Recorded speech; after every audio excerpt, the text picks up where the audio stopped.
فرش التراب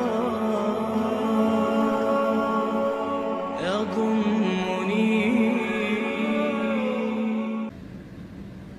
وَإِذْ قَالَ لُقْمَانُ لِابْنِهِ وَهُوَ يَعِظُهُ يَا بُنَيَّ لَا تُشْرِكْ بِاللَّهِ. ذرا یاد کرو جب کہ کہا تھا لقمان نے اپنے بیٹے سے، اور وہ اسے واعظ کہہ رہے تھے، نصیحت کر رہے تھے. عام طور پر یہی خیال ہے کہ یہ انتقال کے وقت کی نصیحت اور وصیت تھی. اب ظاہر بات ہے کہ انسان اپنے انتقال کے وقت اپنے بیٹے کو وہی باتیں بتائے گا جو اہم ترین ہے اس کے نزدیک، اس کی زندگی کا حاصل ہے. دولت مند شخص اپنے دولت کا حساب بتائے گا، کہاں کہاں کس کس شکل میں ہے. حکیم انسان کے لیے اس کی حکمت ہی اس کا اصل خزانہ ہے، دولت ہے. تو اس حکمت کا خلاصہ اور لب لباب ہے جو حضرت لقمان منتقل کر رہے ہیں اپنے بیٹے کو. اسی کو اقبال نے کہا تھا کہ یہی ہے متاع فقیر،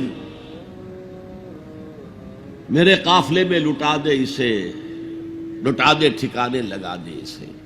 میرے پاس جو حکمت ہے، جو بھی میں نے قرآن سے اخذ کی ہے حکمت، یہی کچھ ہے. ساقی متاع فقیر، اس اے ساقی متاع فقیر یہی کچھ ہے. میرے قافلے میں لٹا دے اسے، لٹا دے ٹھکانے لگا دے اسے. اب حضرت لقمان کیا کہہ رہے ہیں؟ پہلی وصیت، پہلی نصیحت، اللہ کے ساتھ شرک نہ کرنا. یہ بھی عقل کا تقاضا ہے. یہ پورا نظام کائنات کا اتنا مرکزیت لیے ہوئے ہے، اس کے اجزاء آپس میں اس طرح مربوط ہیں کہ یہاں کنٹرول کسی ایک ہی ہستی کا چل سکتا ہے، دو کا نہیں. دو کا ہوگا لفسدتا، اللہ کے سوا بھی کوئی الہ ہوتا تو کائنات میں فساد ہو جاتا. ایک کی مرضی یہ ہے، دوسرے کی یہ ہے. قرآن میں یہ بھی آیا ہے کہ پھر ہر جو الہ، ہر خالق اپنی شے لے کے علیحدہ ہو جائے گا. ایک ہستی ہے جو اس کائنات کو کنٹرول کر رہی ہے، ایک ذہن ہے جو اس کائنات میں کار فرما ہے، ایک حکمت ہے جو اس پوری کریشن کی پشت پر ہے. ایک قل هو اللہ احد. اب اس کے بعد پھر حضرت لقمان کی نصیحت. یا بنی انہا ان تک مثقال حبۃ من خردل. اے میرے بچے، انہا اس میں عمل کا معاملہ ہے. عمل سیئہ ہو یا حسنہ ہو، ہا کی ضمیر مؤنث آئی ہے. انہا نیکی ہو یا بدی ہو. انہا ان تکو مثقال حبۃ من خردل، اگر وہ رائی کے دانے کے ہم وزن بھی ہو، پھر وہ نیکی یا بدی. فتکن فی صخرۃ، کسی چٹان کے پیٹ میں گھس کر کیا گیا ہو، او فی السماوات، یا فضاؤں میں کیا گیا ہو، خلاؤں میں کیا گیا ہو، او فی الارض، یا زمین کے پیٹ میں کیا گیا ہو. یات بہ اللہ، اللہ اسے لے آئے گا. کائے کے لیے لے آئے گا؟ جزا و سزا کے لیے لے آئے گا. انسانی اعمال میرے بیٹے یہ جان لو ضائع ہونے والی چیزیں نہیں، ان کے بدلے نکلیں گے، ان کے نتائج نکلیں گے، ان کے بدلے مل کر رہیں گے. چھوٹی سی چھوٹی چیز بھی، رائی کے دانے کے ہم وزن بھی ہو. مثقال ثقل سے بنا ہے، ثقل کہتے ہیں بوجھ کو. تو اگر وہ رائی کے دانے کے ہم وزن بھی ہوگا تو کہیں نہیں چھپے گا. اسی لیے آیا تھا فَمَنْ يَعْمَلْ مِثْقَالَ ذَرَّةٍ خَيْرًا يَرَهُ وَمَنْ يَعْمَلْ مِثْقَالَ ذَرَّةٍ شَرًّا يَرَهُ. کسی نے اگر ذرے کے ہم وزن نیکی کی ہوگی وہ بھی اپنے سامنے پائے گا، اور ذرے کے ہم وزن کوئی بدی کی ہوگی وہ بھی سامنے پائے گا. ان اللہ لطیف خبیر، یقیناً اللہ تعالی لطیف ہے، باریک بین ہے، اور خبیر ہے، باخبر ہے، ہر شے سے باخبر ہے. لا یخفی علیہ شیء فی الارض ولا فی السماء، کوئی شے اس پر مخفی نہیں ہے، نہ زمین کی نہ آسمانوں کی. تیسری نصیحت، یا بنی اقم الصلاۃ وامر بالمعروف وانہی عن المنکر واصبر علی ما اصابک. اے میرے بچے، نماز قائم رکھ، اب نماز سے مراد کون سی نماز ہے؟ آپ اس سے اپنی نماز نہ سمجھیے. ہم سے پہلے بنی اسرائیل کے اندر کچھ اور نماز کی شکل تھی، ہمیں کچھ اور نماز کی شکل دی گئی ہے، ہمیں نماز کے اوقات اور دیے گئے، ان کے کچھ اور تھے. لیکن کیا شے مشترک ہے؟ اللہ کے ساتھ ایک لا لگانے کی شکل، اللہ کے ساتھ تجدید عہد کرتے رہنا، اللہ تعالی کے ساتھ ایک تعلق قلبی اور ایک ربط ذہنی برقرار رکھنے کا کوئی نظام ہونا چاہیے. وہ ستون مانو اسے، الصلاۃ عماد الدین. تو نماز قائم رکھ، میں نے ترجمہ رکھ کیا ہے، کر نہیں. ظاہر بات ہے کہ لقمان بھی نماز پڑھتے ہوں گے، جو بھی نماز تھی ان کی، اور یقیناً ان کا بیٹا بھی پڑھتا ہوگا. اس لیے یہاں نماز قائم کر کی بجائے بہتر ترجمہ ہے نماز قائم رکھ. وَأْمُرْ بِالْمَعْرُوفِ وَانْهَ عَنِ الْمُنْكَرِ.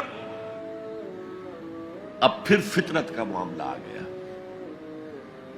فطرت انسانی واقف ہے کہ یہ شر ہے، یہ خیر ہے، جسے میں نے اس سے پہلے کہا ہے کئی مرتبہ، بیسک ہیومن موریلٹی جو پوری انسانیت کی میراث ہے، ہر مذہب میں وہی ہے. اسی کی بنیاد پر کچھ لوگ ڈیولپ کرتے ہیں فلسفہ وحدت ادیان، لیکن وہ بات درست نہیں ہے. البتہ یہ کہ جہاں تک بنیادی اخلاقی تعلیمات ہیں وہ مشترک ہیں، وہ انسانوں کی مشترک میراث ہے. جھوٹ مت بولو، سچ بولو، وعدہ خلافی نہ کرو، وعدہ پورا کرو. راہ میں کوئی بھٹک رہا ہو تو راستہ دکھاؤ، کوئی اندھا ہے تو انگلی پکڑ کر اسے سڑک پار کرا دو. یہ فطرت انسانی ہے. اس پہلو سے معروف کا لفظ آیا، نیکی کا لفظ نہیں آیا یہاں. جانی پہچانی شے. اذا ساعت کا سیئتک وحرت کا حسنتک فانت مومن.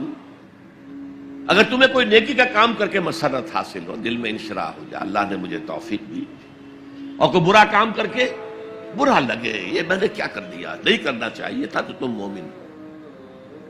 تو معروف شے ہے، جانی پہچانی چیز ہے نیکی، اور منکر ہے، فطرت انسانی ابا کرتی ہے برائی سے.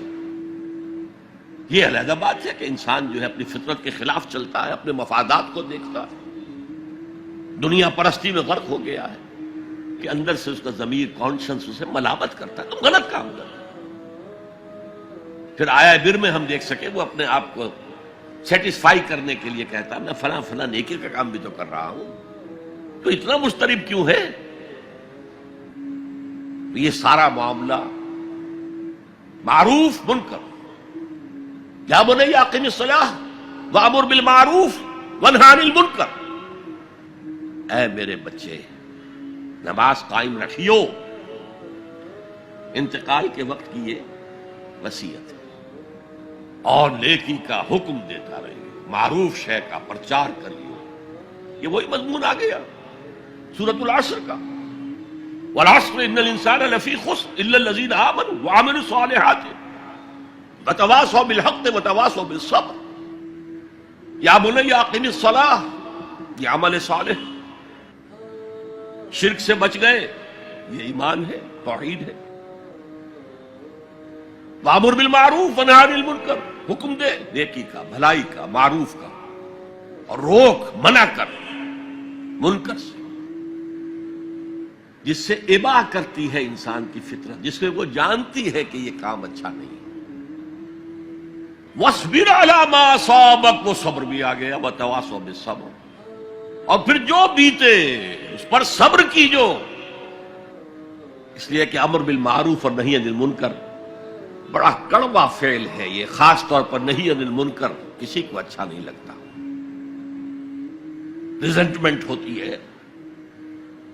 بچے بھی جیسا کہ میں عرض کر چکا ہوں، اگر آپ کہہ دیں بھئی یہاں مت کھیلو، یہ کھیلنے کی جگہ نہیں ہے، تو پھر اکثر و بیشتر اپنی عزت سلامت لے کر گھر جانا ممکن نہیں ہوگا. اور جو سب سے بڑا حق ہے، یہ زمین، یہ کائنات اللہ کی ہے، وہ اس کا حاکم ہے، اس کی حاکمیت قائم کرو. تو جو خدا بنے بیٹھے ہوں اپنی حاکمیت کا سکہ چلا رہے ہیں وہ برداشت کریں گے؟